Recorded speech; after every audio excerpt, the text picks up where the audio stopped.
I'm fine, thank you. How are you doing this evening? I'm good, thank you. Okay, so we are going to start with a very interesting psalm this evening. Like I said, if you did not hear what I said, I've emailed last week's lessons and I've emailed this evening's lessons as well. So you should have seven more lessons that should be printed and added to it. So in total, you are going to have 15 psalms that I've covered by Thursday. 15 psalms, the introduction. And obviously, I couldn't deal with all of the psalms in particular, but I've chosen the ones that I felt is more relevant for you and that will help you to be able to deal with various situations. Now, I don't know about you, but the guilt of sin normally weighs very heavy on the heart and the mind of a person. So we know for a fact that the Bible very clearly states that we need to be able to strive towards perfection. So we understand that. We also understand that the Apostle Paul deals with it and he says that we need to mortify the things of the world and put on the attributes of Christ. And so, yes, there are a number of passages that encourages us, but one important point that I think sometimes we tend to forget is that when we do transgress before God, it's either that you feel it's okay because now you have the opportunity of asking God's forgiveness, or when you do sin and something major has happened in your life, and then you live with that guilt. Now, the Bible doesn't teach us that there are various, one sin is more serious than the other. The Bible simply says sin is sin. Sin is a transgression of God's law. So whether I steal something or whether I commit a murder, whether I lie or whether I steal, everything is wrong. It's a transgression of God's law. Now, certain sins in the individual's life brings a greater burden on the soul than others. If, for example, I've lied to someone, I can overcome that. If a adultery has been committed, it's very difficult because either the family can be broken up or there can be a child involved, or you can be in prison if you have raped the person or molested the person. And so there are greater things that happens, but sin is actually and should be a pain that everyone either has felt in his or her heart, especially when serving God. Now, I'm not talking about just having God as your father. I'm talking about a true Christian life, really serving God. So when you transgress, you feel that and it bothers you as to what you've done wrong. Now, we are going to be looking very briefly at Psalm chapter 51. So you can turn your Bibles there to Psalm chapter 51. And that is where we're going to start this evening. So the background for this psalm and the writing is that after David's murder of Uriah, and the reason that he murdered Uriah was to cover up his adulterous affair with Bathsheba. So I'm not going to deal with all of what had happened to David, him getting on the roof, him looking down, seeing Bathsheba bathing, and then desired after, then sent. I don't want to deal too much with that. I want to deal with the transgression and how it affects the individual. So here you have Nathan. He confronts David with his sin. And now that David has been approached and Nathan is now speaking to him, He's dealing with his conscience, and his conscience is sort of tortured because he cannot be at ease. That's what the psalm um, has been written about. He's been tormented. He's been tortured because of his transgression and because of his actions. Now, I'd like for us to see how David deals with his sin and how David deals with his guilty conscience. And what we're going to learn from David is that sometimes it can help us in identifying or recognizing our sins and our transgressions that we commit before the Lord. So in the book of Psalm chapter 51, and I'm going to start with Bella this evening, if she will kindly only read for me verses 1 and verse 2 firstly. Okay? Psalm chapter 51 and only verses 1 and 2.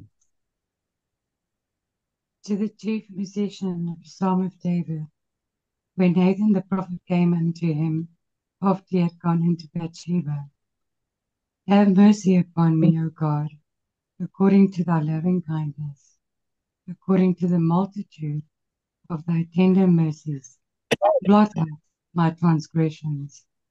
Wash me thoroughly from mine iniquity, and cleanse me from my sin.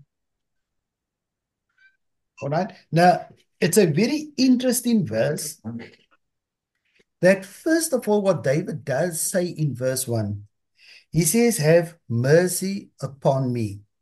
So that's the plea before the Lord. Have mercy upon me.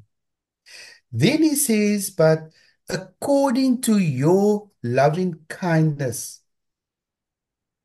And then we see at the end of that verse, as Sister Bella has read, he says, will you blot out all of my transgressions? That's his plea before the Lord. And he says, when you have blotted out all of my transgressions, then you cleanse me completely on the inside. You wash me and you cleanse me from my sin. Now, what David is doing here is that he is speaking to the Lord, and David's plea is based on God's mercy, God's unfailing love, and God's compassion.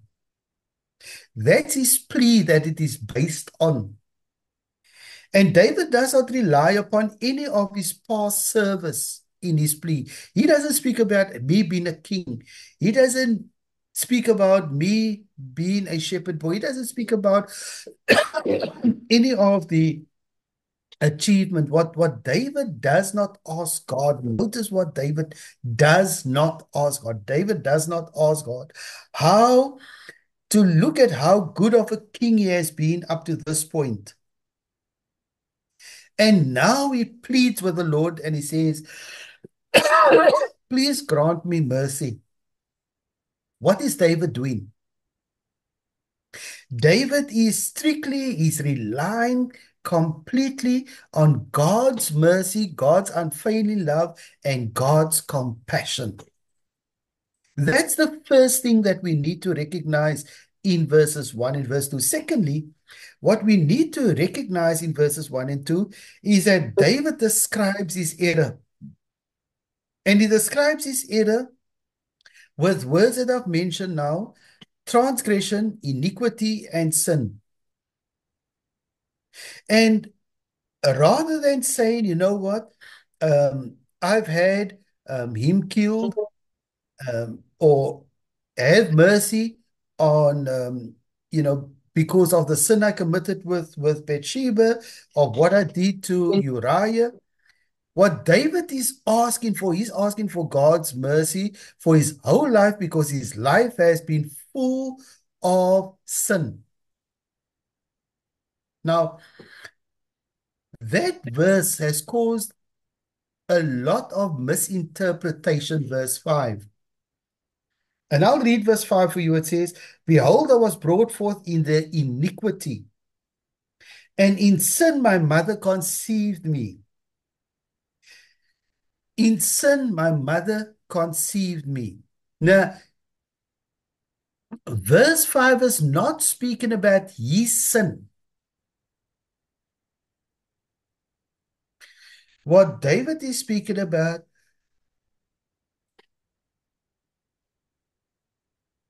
is that he was conceived in a sinful situation while his mother was in sin. That's what he's speaking about. And a lot of religious people, interpreters says that that means what David has said here in verse 5 is a person is then born with sin. Now let me assure you this evening that nobody is born with sin into this world. Nobody is born with sin into this world. Okay? So David pleads with God and is asking for mercy. David calls out to God, Jehovah, and he says, blot out my sins, wash me thoroughly and cleanse me. And so the blotting out of the transgression speaks to David that he is accountable to God. And sometimes, brethren, Christians sin and they think they can get away with it because they think that God cannot see and God will not be able to see the transgression. There is nothing that we can hide away from God. So in verses 1 and verses 2, there is a plea for forgiveness. He's begging before the Lord, please forgive me. Now listen carefully to what he says in verses 3 to verse 6.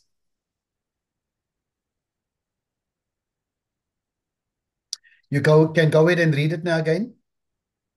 Verses 3, 4, 5, and 6. Bella? Are you there, Bella? Sorry, I just forgot to unmute. For I acknowledge my transgressions, and my sin is ever before me.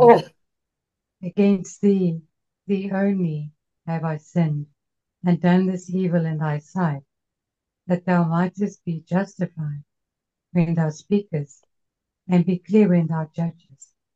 Behold, I was shapen in iniquity, and in sin did my mother conceive me. Behold, thou desirest truth in the inward parts, and in the hidden parts thou shalt make me to know wisdom. Okay. Now, thank you. Now notice what he says. He confesses his sin. Verses 1 and verses 2, he pleads for forgiveness. Verses 3 to verse 6, he makes a confession of sin. He says, number 1, I have sinned against God. So in verse 3, David describes the burden of guilt of his sins, which he has been carrying. And David says, for I know my transgressions. The New King James Version says, I acknowledge my transgressions. Okay? I acknowledge my transgressions. And he says, even though I acknowledge my transgressions, my sin is constantly before me. My sin is constantly before me. So what does David do? He openly proclaims to God that he has sinned. David is not in denial. David is not saying it's because of so-and-so I've done this. It's because of Bella that I've done this. It's because of Mom Poppy I've done this. It's because of Melissa I've done this. It's because of Susan I've done this. He doesn't say that. He says, I realize what I've done. I've seen the seriousness. I violated what I believe before God. And he says, this is not me. And he says, it is constantly before me. Let me ask you a question. I'd like to hear from you. I'd like for you to answer me. When you do something wrong, you don't have to say what it is, but when you do something wrong, has it ever happened to you that your conscience doesn't bother you? Sometimes, yes. You've been very honest because that's the human Not perspective. Anybody else? if I know that what I did is wrong, I think it always it's always there. I think Mm. I don't remember doing something which is wrong, which is sinful, and just ignore it like it's nothing. I'm not Mhm. sure I have. You're not sure you've experienced something like that as yet, eh? But you know what? Yes. There are many, many Christians that will do something wrong and their conscience won't bother them. And you know what? The biggest challenge, I don't know how many of you worship with Somerset on a Sunday, but you know of brethren who comes occasionally. You know of brethren who comes once a month, maybe twice a month. You know of brethren who goes on holiday, and that's a whole lot better than coming to worship God. And their conscience don't bother them. And so there are many Christians that does things innocently and do not realize the severity of it, and then their conscience don't bother them. Now notice now, in verse 5, like I said before, when we read verses 1 and verses 2, he says, I am surrounded by my sin. He says, against you and you only, Lord, have I sinned. Now he goes on. In verses 7 to verses 12, what David now does, he pleads with the Lord, he appeals to the Lord for cleansing. He first makes a confession of sin, 3 to 6. Now he's going to appeal to the Lord for cleansing, for forgiveness of sins. Now listen as Bella reads from verses 7 to verse 12 for us.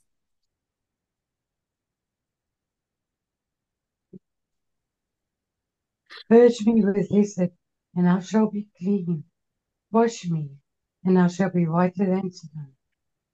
Make me to hear joy and gladness, that the bones which thou hast broken may rejoice. Hide thy face from my sins, and blot out all mine iniquities. Create in me a clean heart, O God, and renew a right spirit in me. Cast me not away from thy presence, and take not thy Holy Spirit from me. Restore unto me the joy of thy salvation, and uphold me with thy free spirit. Thank you. Notice what he says. He says, purge me. Look at verse 7. He says, purge me with hyssop. Now, once he has confessed his sins, right? Once he's confessed his sins, David is pleading for cleansing from his guilt. And the word for purge simply means to be free, to be set free. To be set free from what? The effects of sin.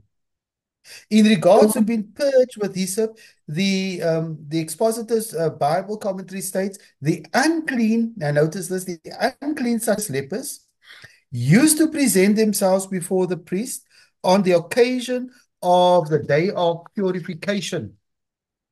Then the priest, being satisfied that the unclean person had met the requirements for purification, would take a bunch of hyssop. Would take a bunch of hyssop. He'll sprinkle the person with water, which is symbolic to ritual cleansing. And here the psalmist uses this and he petitions the Lord to be his priest by taking the hyssop and declaring to him, you have been cleaned.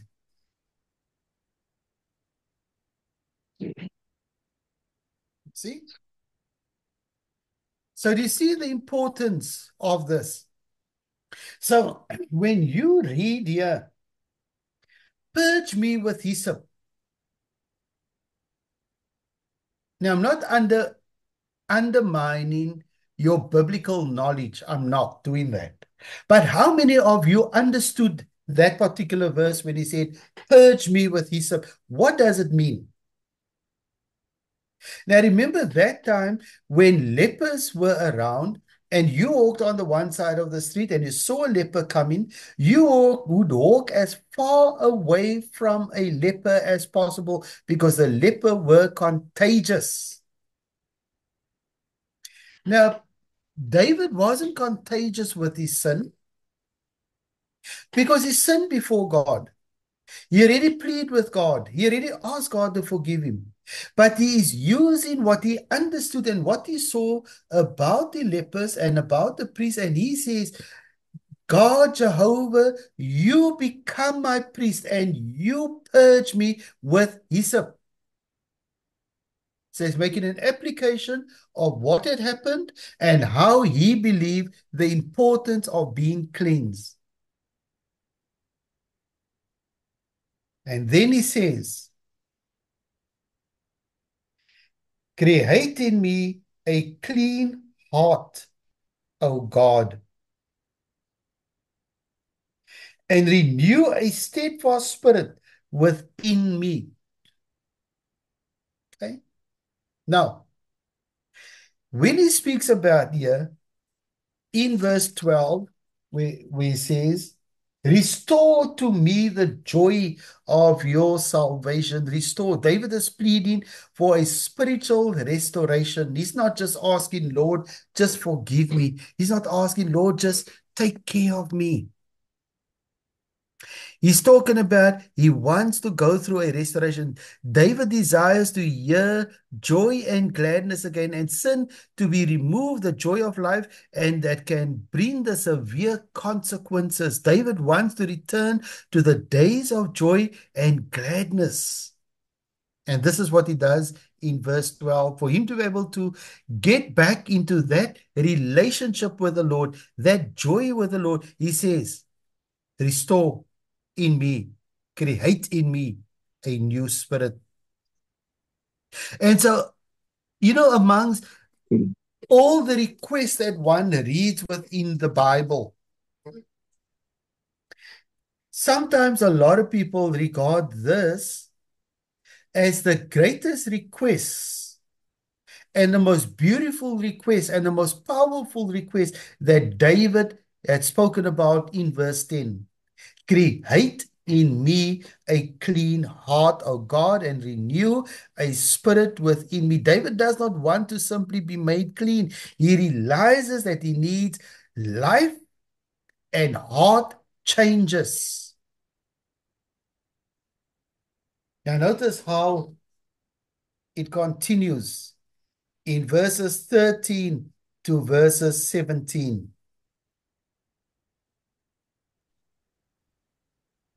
Then will I teach transgressors thy ways, and sinners shall be converted. Deliver me from black guiltness, O God, thou God of my salvation, and my tongue shall sing the love of thy righteousness. O Lord, open thou my lips, and my mouth shall shew forth thy praise. For thou desirest not sacrifice, else I would give it. Thou delightest not in burnt offering. The sacrifice of God for a broken spirit, a broken, contrite heart. O God, thou wilt not despise.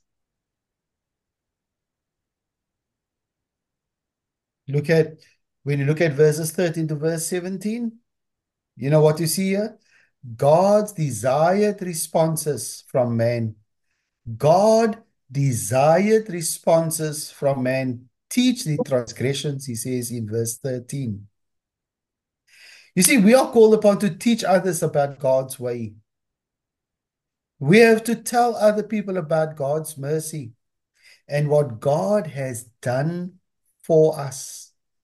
You know, last night, I was doing a counseling session. It was supposed to be a Bible study. And the Bible study was supposed to be from 5:30 till 6:30. And then at 7 o'clock, I would teach your class. I started on time with my Bible study. And at 6 o'clock, the person that I was studying with, when I spoke about God's forgiveness, when I tried to explain that what baptism is going to do to her, she became so emotional.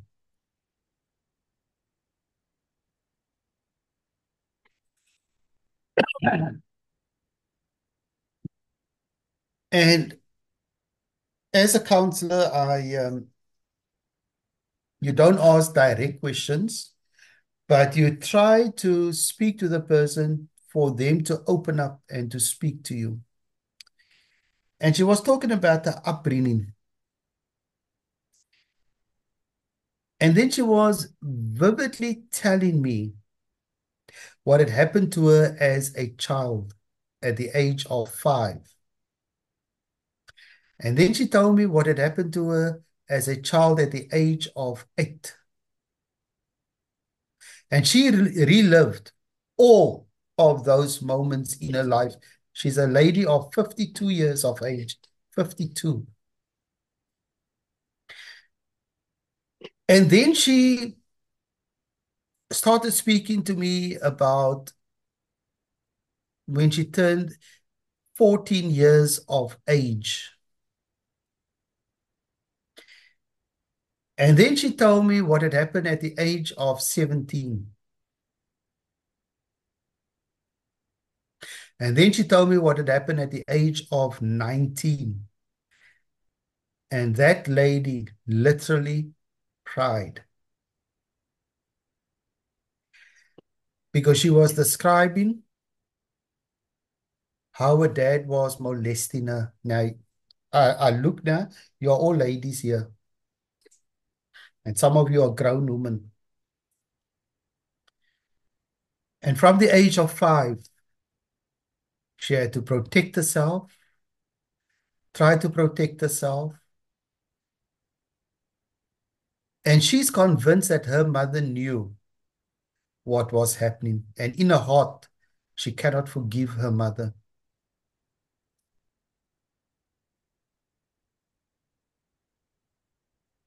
And I spoke to her and I said to her, you know,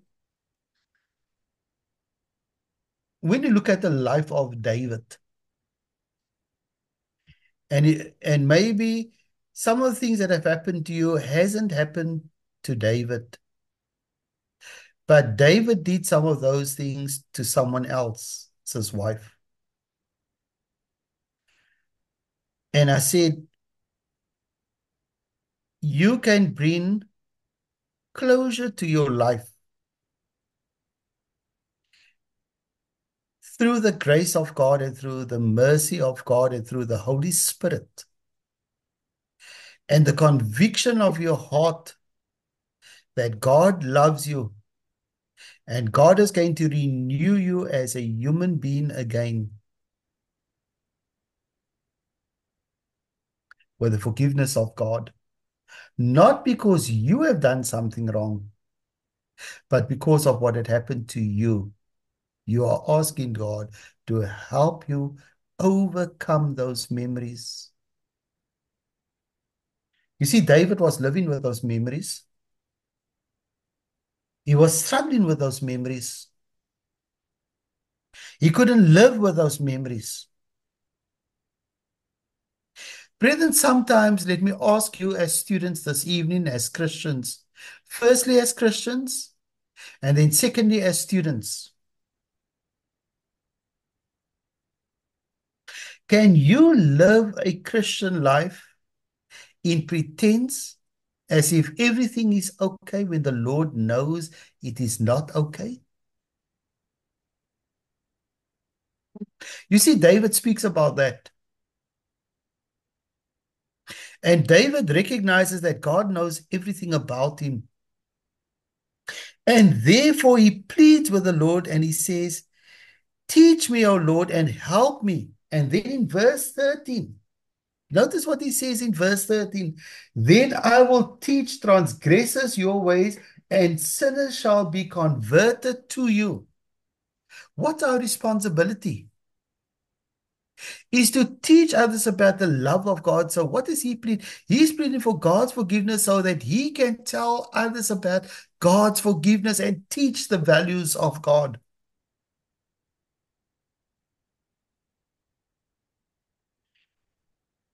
In verse 13, it's an important verse.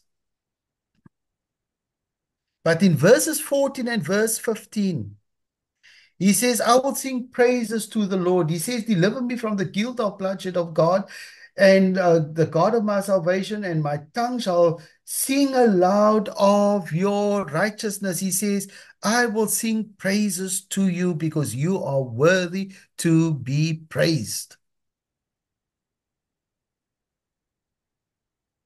David comes with a very contrite heart. He comes to Jehovah God with a very broken heart. And I say that to say to you this evening, God is looking for the very same essence of how David came to him and pleaded with him for his forgiveness. God is also looking from us that we also at times plead for forgiveness before God. You see, a broken heart can only come from a person who has surrendered. David has surrendered.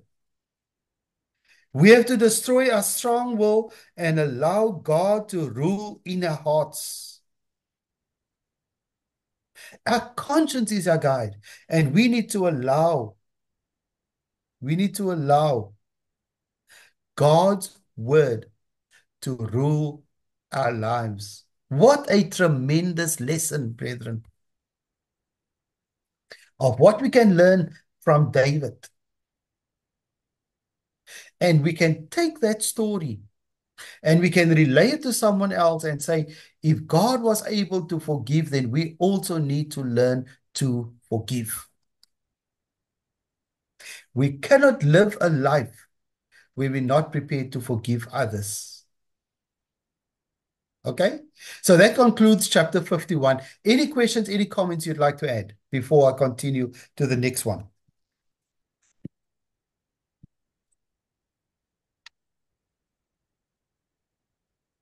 Okay.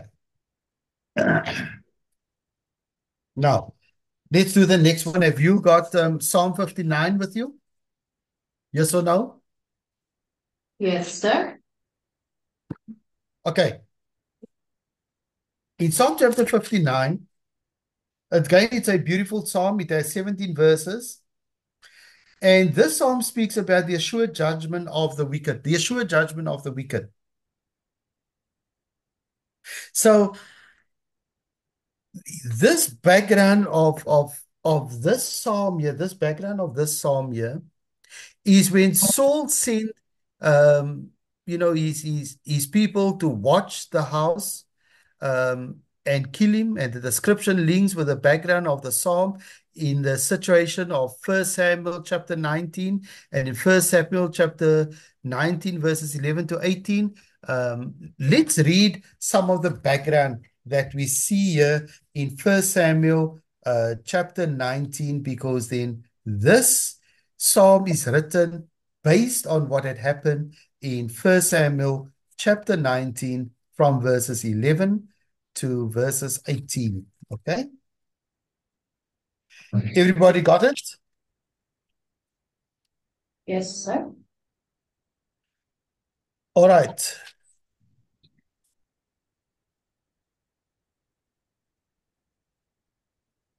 From verses 11 to 18.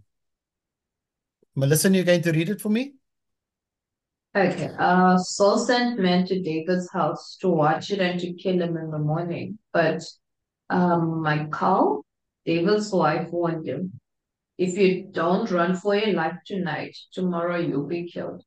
So Michal let David down through a window and he fled and escaped. Then Michal took an idol and laid it on the bed, covering it with a garment and putting some goat's hair. Are you reading 1 Samuel chapter 19? Yes. Yes. Yes. Chapter 19, Yeah. verses 11, Yes. Yes. From verse 11. Okay. Okay, go ahead and continue reading where you were. Okay. When Saul sent men to capture David, Michal said, he is ill. Then Saul sent the men back to see David and told them, bring him up to me in his bed, so that I may kill him. But when the men entered, there was an idol in the bed, and at the head was some goat's hair. So said to Michal, why did you deceive me like this and send my enemy away, so that he can escape? And up to verse 8. 18. Saul said to Michal, why did you deceive me like this and send my enemy away so that he escaped? Michal told him, he said to me, let me get away. Why should I kill you? Then David had fled and made his escape. He went to Samuel at Ramah and told him all that Saul had done to him. Then he and Samuel went to Naioth and stayed there.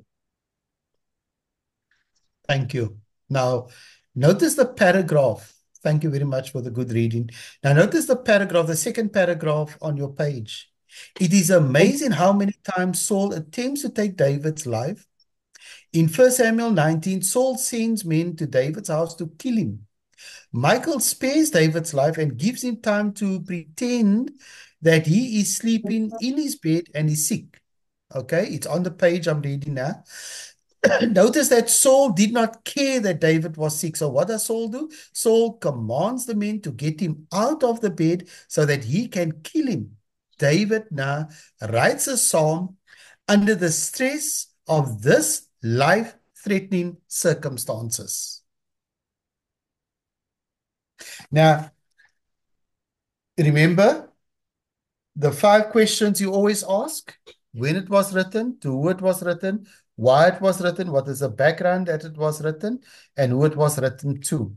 So now we understand when we read this paragraph here on your page, it answers those 5 questions as to where Psalm chapter 59 comes from. Now,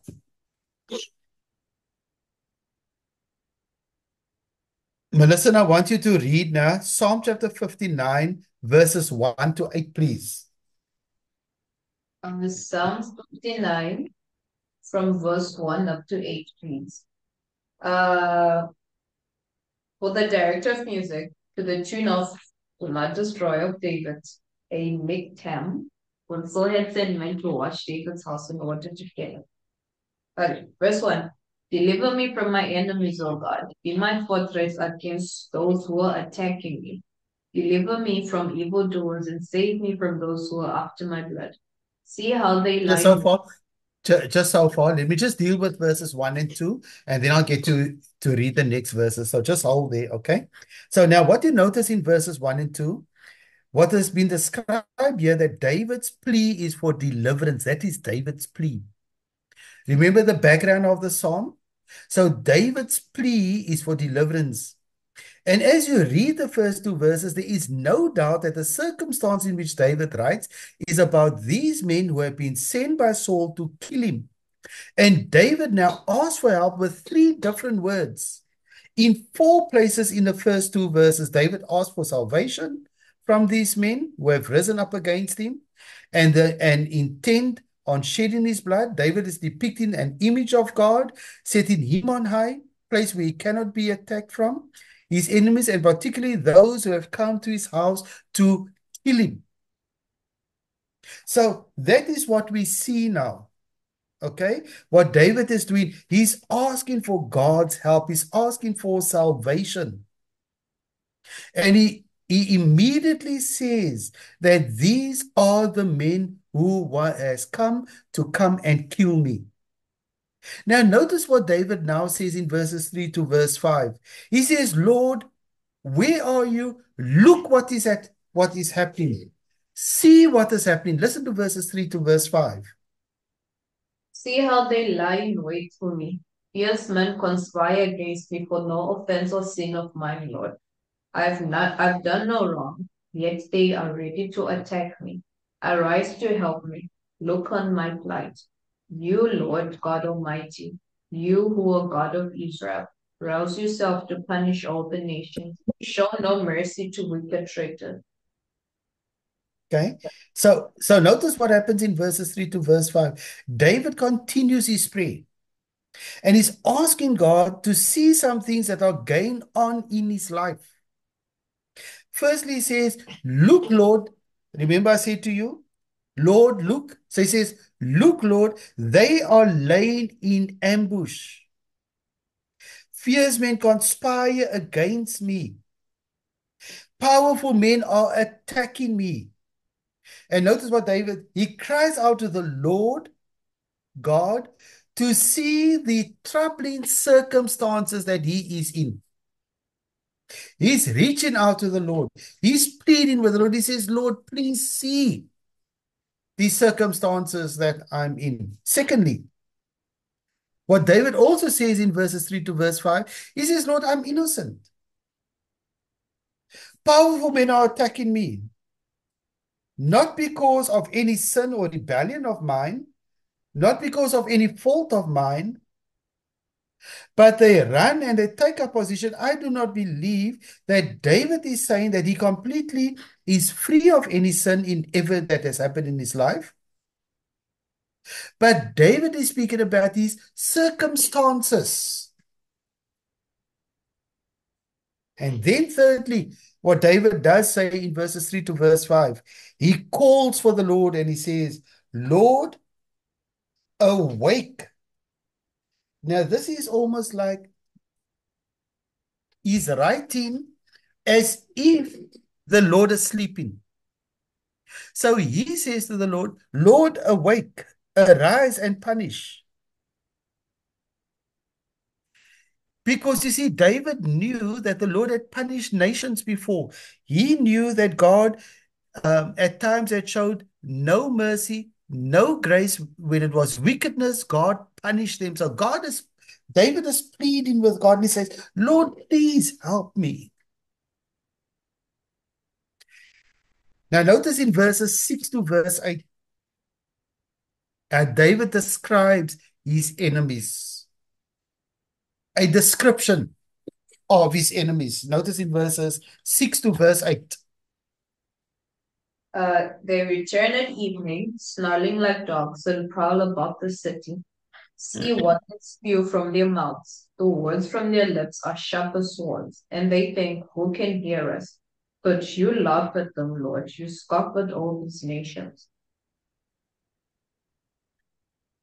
Imagine, thank you. Imagine I say to you, Melissa, you've just read so well there, and I say, thank you, dog, for reading. It's okay, dog. No, seriously, are you going to be impressed with me? I mean, depending if you mean it in a slang term, dog is not really offensive, but if you mean the dog, then Yeah, so I'm referring to you as if you were a dog, and I say to you, instead of saying thank you, Melissa, I now want to be sarcastic and I want to be hurtful and I want to be all of this, and I say thank you, dog, for reading. You wouldn't be impressed with me. and Obviously not. I wouldn't be impressed with you either if you had mentioned that to me. So why should I be mentioning it to you? Now, the question is, why would David even refer to them?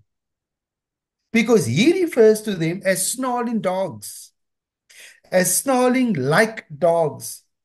Now, obviously, calling someone a dog or that someone is acting like a dog is very insulting. Dogs is never looked at as a gentle animal. You know, you have a big dog, and the first thing that people say, no, it's okay. My dog is very tame. Come inside. Do you believe that?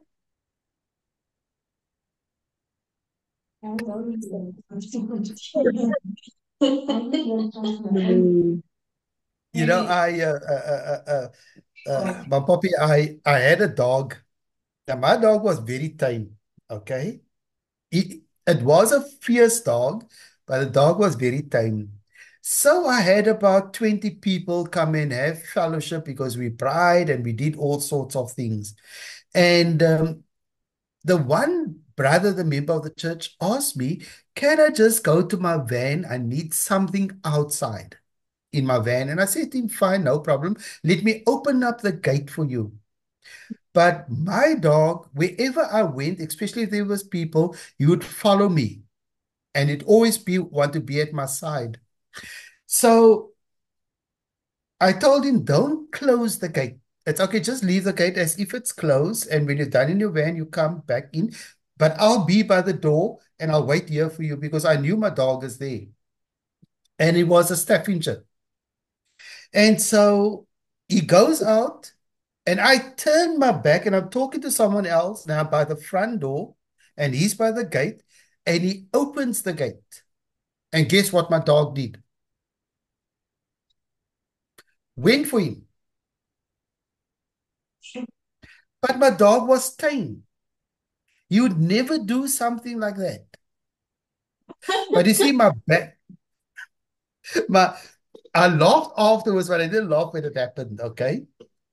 But I turned my back and he didn't expect the person to enter the gate without knocking or without ringing the bell. And so he pushed the gate open, and immediately as he pushed the gate open, because now he went out without the packet, but he came in with a packet in his hand, and the dog was probably, I don't know what he sensed, and he went for him. And immediately I shouted at him, and he stopped in his tracks. And I said, you don't do that. And I said, come and lay here by me, and let the gentleman come back in again. And he came back in, and it was fine afterwards. Now, the point that I'm making is, you see, dogs were not looked upon as gentle at that particular time. So in this passage, what David is doing is pointing out his enemies that they are acting like a pack of roving, snarling dogs that attack animals, kill them, and eat them. Now that's how he refers to his enemies.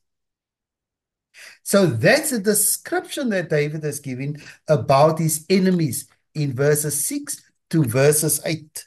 Interesting, when you look at it from that perspective as to what the psalm is all about. Now, remember now, David says, see what they spew from their mouth. See what comes from their mouth. They spew out swords from their lips. We can too easily forget the devastating nature of hurtful, sharp words. How many of you are married? Or how many of you have been married? Maybe your spouse has passed on. Okay. So I go am. ahead.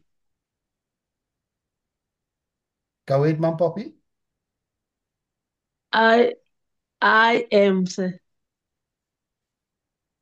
You are married. Yes, but yes, I'm married. I can say that I'm married, but though my marriage is very complicated, I can't even Okay. describe it to you, sir. Okay. Okay. Now, what are some of the hurtful things that has happened in a marriage, either of family or your own situation, or somebody you know of? It's the things that comes from here. It's not sometimes the things that we do. It's the things that get said to each other. that is more hurtful in a marriage situation or in a relationship with a couple, but the things that gets verbalized. Now, you see, I say that to say to you that sometimes David says that see what is coming from their mouth, see the hurtful things, the sharp words. And sometimes we can also sometimes say words that is very hurtful. We often speak that if someone is going, uh, we often speak that if someone is going to act this way, we would not just as soon die. Our words can comfort and heal, but our words can also bring great pain. You know, in a married couple, um, I've heard in my counseling sessions, the wife would say, if it's a member of the church, they would say, Brother Philip, that's my first name. You know, this has happened. If it's a couple that is not from the church, they refer to me as Mr. Hendricks. And they would say to me, you know, Mr. Hendricks, the most hurtful thing is when he insulted me, when he said to me, I hate you. I dislike you. And then she says, and you know the audacity that he has. He wants to get close to me when I'm hurting of what has been said to me.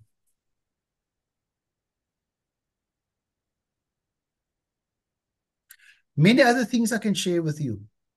Many other things I can share. Let that suffice. We sometimes say things so hurtful to each other, and it doesn't bother the Christian of what he or she has said to someone else, and we just expect the person to take it, rub it off their shoulder, and go on with their Christian life. It don't work like that. And this is what David is speaking about. Look, they are like dogs. They spew from their mouths. They spew out words from their lips. And a beautiful application that sometimes we can fall into that same situation. Now look at David's confidence that he now has and how he concludes this lesson. Just look at it, okay? Let's look at from verses 9 to verses 12. Oh, verses 9 to verse 13. From verse 9 to 13. You're my strength. I watch for you. You, God, are my fortress, my God in whom I can rely. God will go before me and let me gloat over those who slander me, but do not kill them, Lord assured, or my people will forget. In your might, uproot them and bring them down. For the sins of their mouth, for the words of their lips, let them be caught in their pride. For the curses and lies they utter, consume them with your wrath. Consume them till there are no more. Then it will be known to the ends of the earth that God rules over Jacob. Mhm. You know what it says here? David's confidence, and how he concludes this lesson. He says, number one, remember this, God will judge. Isn't that very true? God will judge. You see, in verse 9, the psalm takes a shift, and David describes his confidence, his expectations in the Lord. And notice these confident words. He says, I will keep watch for you, my strength, because God is my stronghold. Verse 10 is more direct. It says, my faithful God will come to meet me. My faithful God will come to meet me. What does it speak about? Speak about the coming of the Lord, was to speak of judgment, not about the end of the world, and this judgment is clearly identified. And verse 11 says, David desires God's judgment not to be in evildoers' death, but to crush the evildoers. And David is not making this prayer as a revenge. He's not doing that. Rather, David wants these people to be made as an example of all Israel, and those who use their tongues for evil will face God's wrath. That's a lesson for us. If we do not use our mouths accordingly to how God has designed it, we will also face judgment. In verses 14 to 15, beautiful. What he says is, look at this. He says, trust God. Though David knows these things to be true, though David knows evildoers will exist, we know it still exists today. Though evildoers continue to be like dogs, David will sing of God's strength and proclaim God's faithful love. David says, I'm not going to allow anything to take away from who I believe and what I believe. In verses 16 and verse 17, as we conclude this psalm,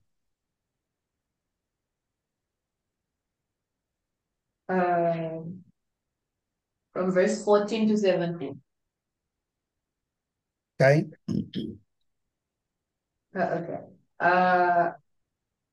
Okay.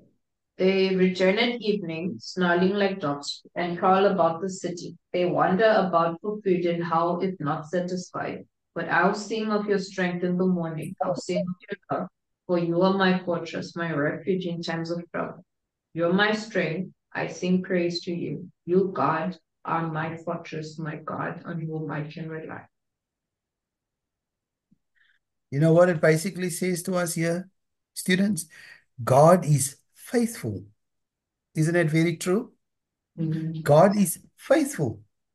That during the time of trouble, David knows, David believes, David is convinced that God is with him. You know why? Because in verse 16 he says, you are my stronghold. In verse 17 he says, God, you are always before me. So what are the lessons that we can take from this psalm? Watch our words of how we use and what we say, because we will be judged. Remember, like David prayed and asked God, God hears our prayers. We cannot miss the way David deals with circumstances. God knows our hearts.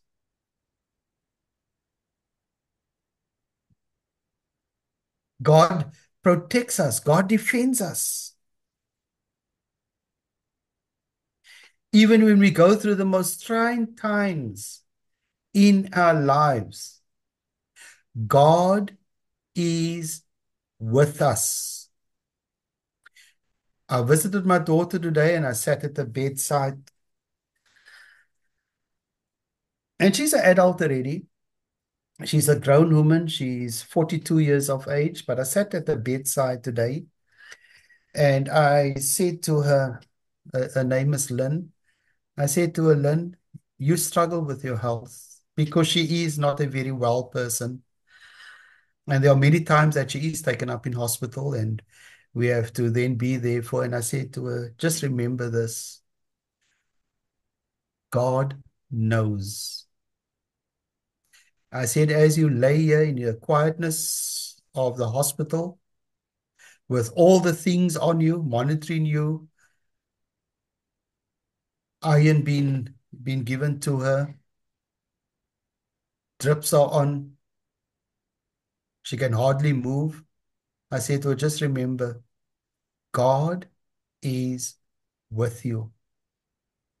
God hears your prayers.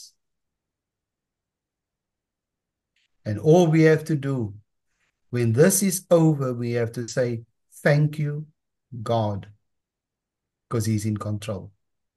And this is what David writes from this background. He says, my enemies, they tried to kill me. Look what has happened.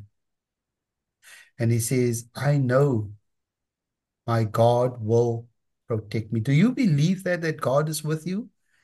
That God has protected you? He will continue to protect you? Yes, we believe that. And we need to continue believing that. Okay?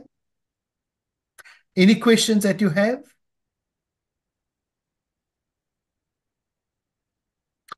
If not, we'll take a short break.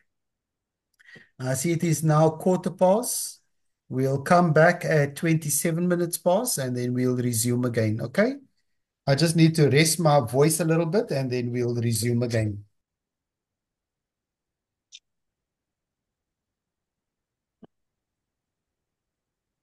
Psalm chapter 60. Okay? Are you ready? Psalm chapter 60.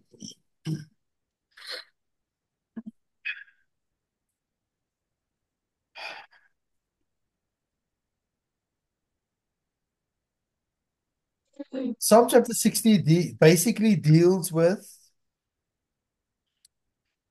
a prayer in difficult times. Now, some of the background to with this psalm is that what seemed to be good times as David is able to subdue the surrounding nations. The Edomites now took this opportunity and they come through the back door, and Israel, while the armies were all fighting, it is in this background, in the mind that this psalm has been written. So you need to read the psalm with that background, is that here you have the Edomites. They take this opportunity to come in like by the back door, Israel, while the armies were all fighting. And so there's again like an ulterior motive. But this doesn't stop David of taking time to pray in times of difficult times. And I think it's a very important psalm for us as well, that our prayer life is very important. We should not only be praying to God in the good times, but um, we should be praying to God in the bad times, and we should not only be praying to God in the bad times and never pray to Him in the good times. So our prayer life needs to be consistent at all times. All right. So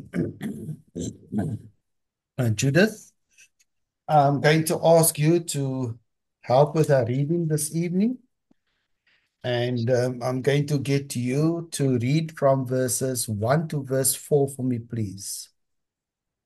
The Psalm 60.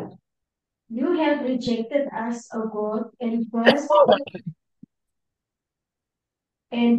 forth upon us. You have been angry.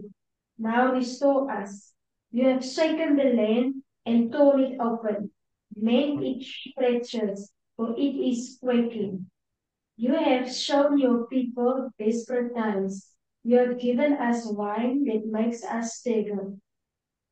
But for those who fear you, you have raised a banner to be unfurled against the bow. Okay, so thank you. So when you look at verses 1 to verse 4, okay, the first few verses here, it contains a very what is referred to as a startling beginning to the psalm. He says, God, you have always rejected us. Now, the King James Version reads as, oh God, you have cast us off. But we don't,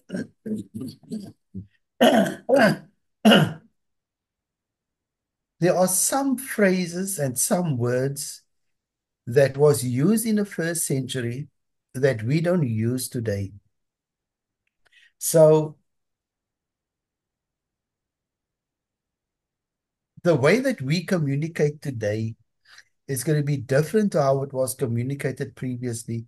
So the reading of this is correct, where it says that God, you have rejected us. If I must say, oh God, you have cast us off.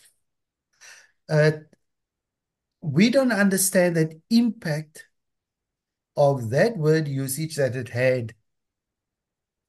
But when we read it like this, God, you have rejected us, you have broken out against us. So what the psalmist is describing here is that he's allowed defeat that came to Israel. And this defeat was interpreted by David as a divine judgment on Israel. Okay? So this divine judgment is depicted in a couple of ways. Firstly, in verse 2, the judgment is depicted as an earthquake. You have shaken the land and split it open. And, you know, how many of you have witnessed a earthquake, earthquake or a tremor in your life before? Okay, Melissa, you have. Tell me a bit about your experience. Okay, so the most recent one I experienced, I thought it's a train passing by because where we stay back home is near to a railway line. So that train usually makes that kind of noise, right? So I woke up thinking it's the train, only to find out that no, the train doesn't uh feel this close to our house and the house is shaking a little bit. Mhm. So yeah, I was actually confused out of my sleep and I only made it only made sense after like 10 or so minutes. And now this is an earthquake because like everything was shaking, the beds, the cups, and everything was just, and then it Mhm. just started over time. How, how recent was it? Uh, should be sometime last year, but one in Triangle, like home in Zimbabwe. But In Zimbabwe? yes, but it wasn't like something too serious. It was just 10 or so minutes of shaking and then it just stopped. Okay. Where in Zimbabwe? Triangle, the small town called Triangle. Triangle. Is it towards Harare or where? Far away from Harare. I think the closest town would be maybe Mashingo. Yeah. Mashingo. Yes, I think that would be the closer one. Otherwise, Harare is far. Like you have to drive like 8 hours or so to get to Harare. Okay. Okay. So you've experienced that. Okay. Anybody else? I experienced a tremor, and I think, at the age of about 7 years of age, seven. So this tremor was, you can Google it and see when it happened in South Africa. But I think, if I remember correctly, I was about 7 years of age, and this could be about 58 years ago. I remember being in the home, and all I saw is things rattling. That was my experience. Things rattling, and just short of it happened so quick that you think it is a long process, but it happened so quick. And that apparently was either the first earthquake that came through South Africa, or there was one, but this one happened many, many years after the first one that took place here. Now, the reason that I ask if you've experienced it, right? Remember now what David does in verse 2. He says, this judgment. Now, notice again in verse 2. Let's look at it together. In verse 2 of chapter 60, he says, you have made the earth tremble. You have broken it. Heal its breaches, for it is shaking. And that is what you shared with us now, Melissa, of your experience. Even though you were sleeping, you experienced that, and it felt very real to you because it happened. Okay. I can depict it because it happened, because I witnessed it and I remember it. Now, this is the background that he's writing. Now he says, you have shaken the land and you have split it open. We have seen on the news how damaging and how devastating an earthquake can be. We've seen that. Therefore, earthquakes are used in the Old Testament and in the New Testament as symbols of God's judgment. Now, this is interesting now. If you experience this, you have experienced it a year ago. Is this God's judgment on Zimbabwe, the triangle? Has this been God's judgment plus minus 58 years ago on Cape Town? Because it only happened in Cape Town. It wasn't throughout South Africa. It was only in Cape Town. Was this God's judgment on here? Now, look at the book of Revelation, chapter 6 and verse 12. Susan, you ready? I want you to turn your Bible to the book of Revelation, and I'm going to give you some scriptures, and it's on your page, Susan, and I want you to read this for me. Look at chapter 6 and verse 12. Read it for me, please. Revelation chapter 6 and verse 12. Got it? Read it. I looked when he opened the sixth seal, and behold, there was a great earthquake, and the sun became black as sackcloth of hair, and the moon became like blood.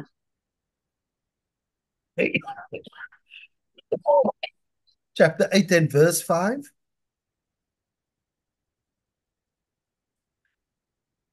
Then the angel took the censer, filled it with the fire from the altar, and threw it to the earth, and there was noises, thundering, lightning, and an earthquake. Okay. Chapter 11 and verse 13.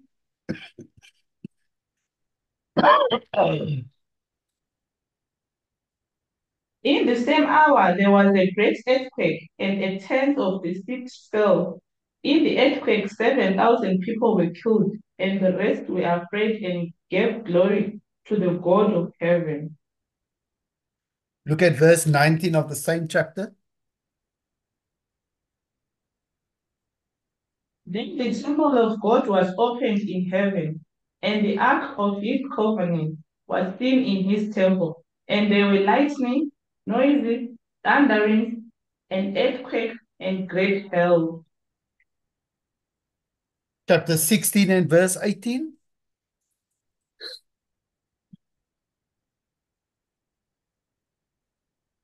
Behold, I am coming as a thief. Blessed is he who watches and keeps this garment, lest you walk naked and they see his shame. Now chapter 16 and verse 18. And there were noises and thundering and lightning, and there was a great earthquake, such a mighty and great earthquake as had not occurred since men were on the earth. Okay. So you see now that, thank you very much. So you see now what David is depicting and how he uses this. Now, remember now in verse 3, the second image, so the first image is the earthquake. The second image is, you have given us a wine to drink that has made us stranger. Now, this imaginary of drunkenness is also commonly used in scripture as describing divine judgment. Okay, so drinking has not been promoted, but he's using it as imaginary, and it's speaking about divine judgment. And this is what the Lord says: you will drink your sister's cup, which is deep and wide, and you will be an object of ridicule and scorn, for it holds so much. So, in other words, you will be filled with drunkenness and grief, with a cup of devastation and desolation, and the cup of sister, which is Samaria. And you will drink it and drain it, and then you will gnaw its broken pieces and tear your breast. For I've spoken, declares the Lord. And this is what he says in the book of Ezekiel, chapter 23, verses 32 to 34. So it's an imaginary point that he's getting across. So now, remember now what David is saying, right? He's lamenting because from the great defeat that have taken place, they've come in by the back door, they've been able to destroy. And now he says, you have raised a banner You have raised a banner. Now remember now, this psalm is a prayer of David in the most difficult time of his life. You have raised a banner. Now, in the midst of this crushing time, David is calling upon God for what? For restoration. That we see in verse 1 of chapter 60 and verse 1. He's called. And David says, restore us. In verse 2, David says, mend its fractures. David is asking the Lord to mend them as a broken body needs healing. Now, David also says in verse 4, but for those who fear you have raised a banner to be unfurled against the bow. This banner that he's speaking about here in verse 4 was a type of flag used during the war by the army as a signaling device and a rallying point. So in other words, this banner will be held and they know they're going to go to war. They would meet at a central point. You know, it is like say the race that takes place here in Cape Town. Now, 2 weeks ago it was cancelled because of the weather, and there was strong winds the night that blew over a lot of things that they had prepared for the next day, and they had to cancel it. But there's a starting point. Now, this is the idea. They would signal this banner, and that would be where they all come together, and this is where the starting point is going to be. So what he says, this banner was a type of flag used during the wartime as a signaling device and a rallying point. So in trying to put these images together, what we need to now understand, the three images that David is referring to is that we were attacked, we have been devastated.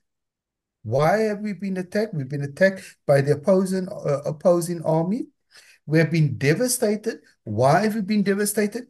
Because of the opposing army. They were broken down and they were found to be in desperate times. That is how they found themselves, in desperate times. Okay? Now, students, let me say this to you. I am sure you have found yourself in desperate times. You have found yourself in desperate times. I found myself in desperate times. We find ourselves right now in a desperate time that we're so reliant on the Lord because of health issues. We are facing a desperate time in our life because of the uncertainties that we have in life. And you might also experience some desperate times in your own life, depending on what it is. But you know what this banner symbolizes? This banner symbolizes here, I am God. You don't have to go anywhere else. You come to me for healing. You come to me for protection. You come to me for what is needed in life. That's the banner that has been raised for us. And David describes this. He says, it's a prayer, and visualize this banner.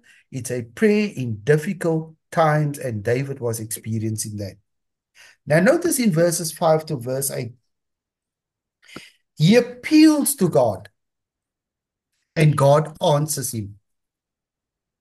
He appeals to God, and God answers him. Okay? Susan? Yes. 6 to 8.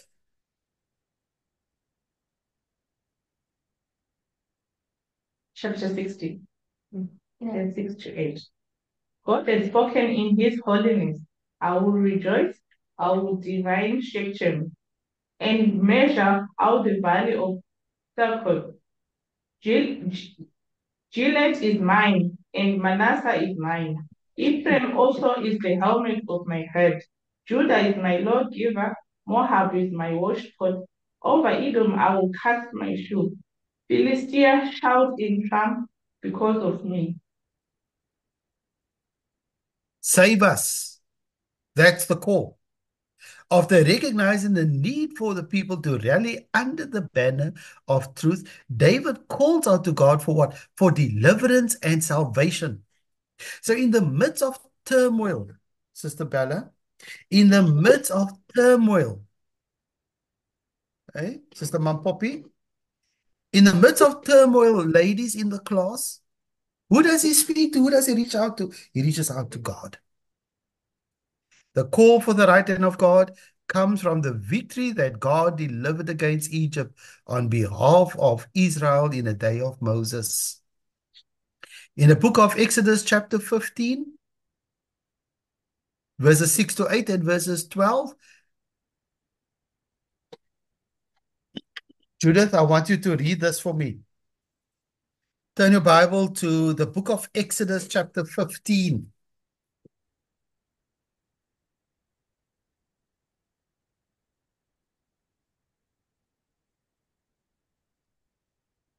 And I want you to look at verses 6 to 8. Exodus chapter 15 from verse 6.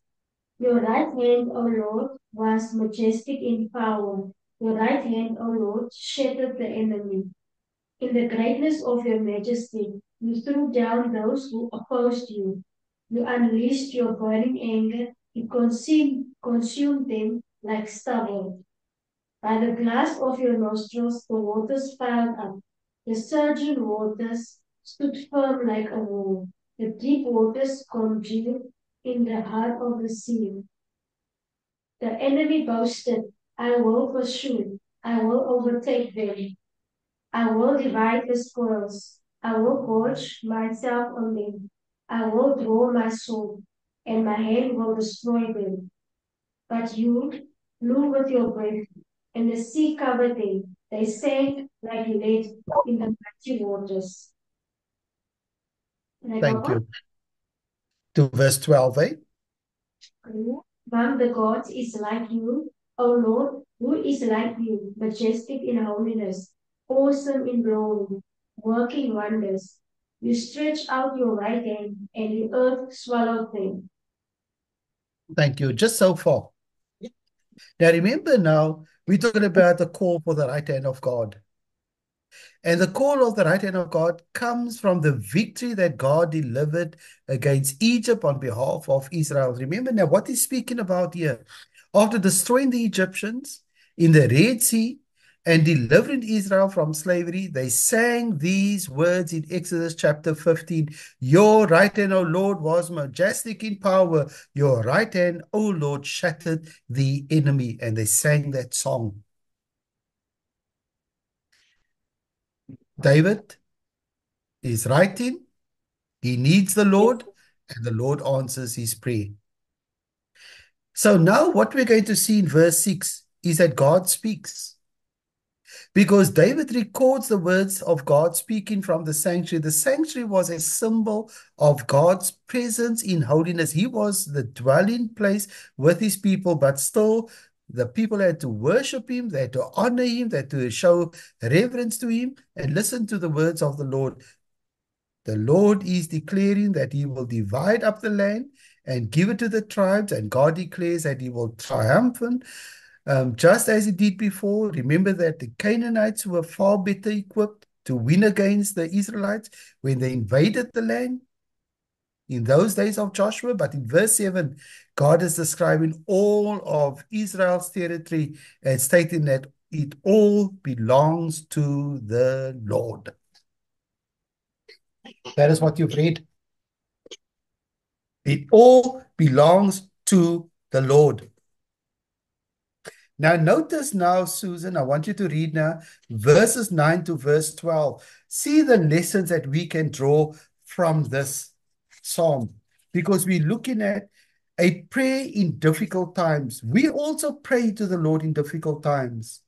But what are some of the advice that we can gather from this psalm, Psalm chapter 60? Look what we can. Who will bring me to the strong city? Who will lead me to Edom? Is it you, O God, who cast us off? And you, O God, who did not go out with our enemies? Give us help from trouble, for the help of men is useless. Through God who do valiantly, for it is he who shall tread down our enemies. You know what this reminds me of? Only God can give us victory. No one else. Only God can give us victory. David sums it up here in this psalm by declaring that only God can give victory, and we cannot find victory in ourselves. We cannot be true successes without God's help. We have no hope unless God is willing to act on our behalf.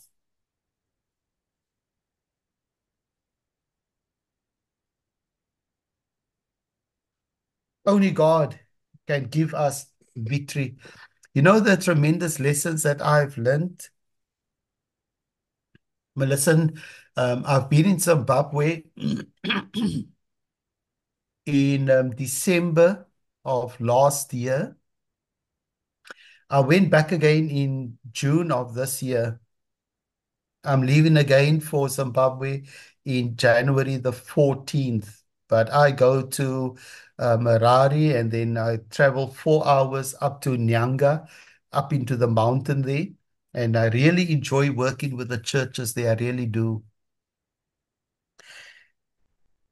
And you know, when I look at the content of the brethren, and when I look at the faithfulness of the brethren in circumstances that I think many of us will not be prepared to live under, and those who come from Zimbabwe can identify with what I'm saying now,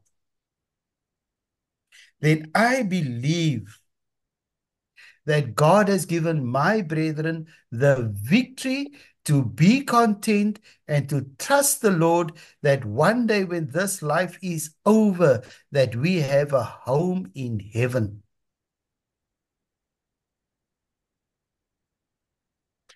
Too often, brethren, students, too often we see the physical challenges,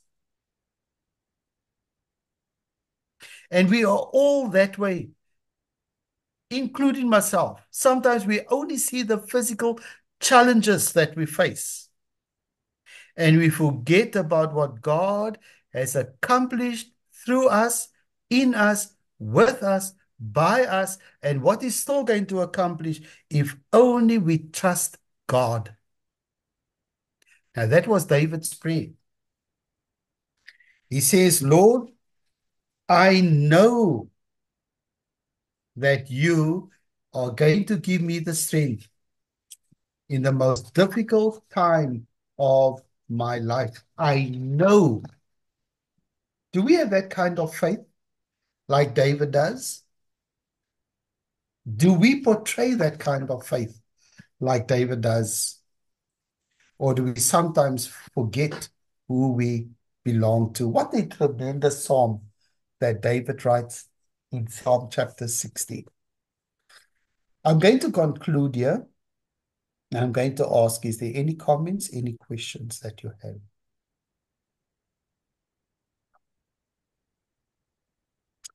No, If just not, then the rhetoric sorry, question. go ahead. And then, no, just a chance to answer the rhetoric question you just dropped right now.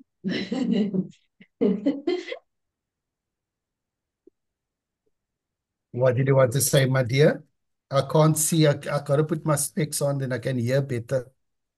Uh, okay, I'm saying now just need time to digest and honestly answer the rhetoric question you just asked. So no comments.